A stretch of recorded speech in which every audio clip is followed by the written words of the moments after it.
बहरे अरब से आने वाले समंदरी तूफान के भारत से टकराने के बाद कराची के साहिल हॉक्स बे पर पानी पीछे होना शुरू हो गया है, लेकिन समंदर में मौजें बरकरार हैं। मजीद जानते हैं हॉक्स बे पर मौजूद टॉन न्यूज के नुमाइंदे मोहम्मद बिलाल से। जी बिलाल, बताइएगा हॉक्स बे पर क्या सूरत हाल देख रहे हैं?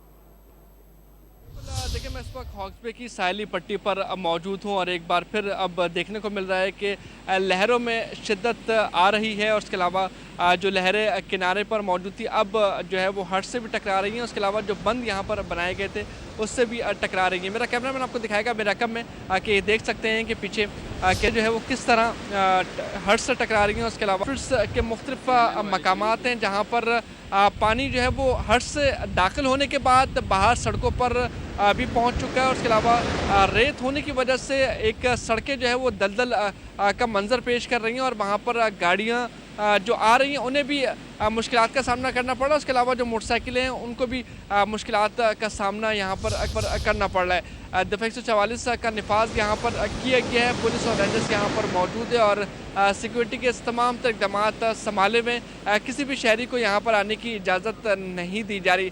ज़िला इंतज़ामिया की जानिब से ये कहा गया है कि मुख्तलिफ मकामात पर बंद बनाए गए हैं और कोशिश की गई है कि जो पानी है वो सड़कों तक ना आए और जो पानी सड़कों पर पहुँच रहा है उसकी निकासी आपके लिए भी फ़ौरन इक़दामात किए जा रहे हैं। जी, बहुत शुक्रिया मोहम्मद बिलाल, हमें अपडेट कर रहे थे।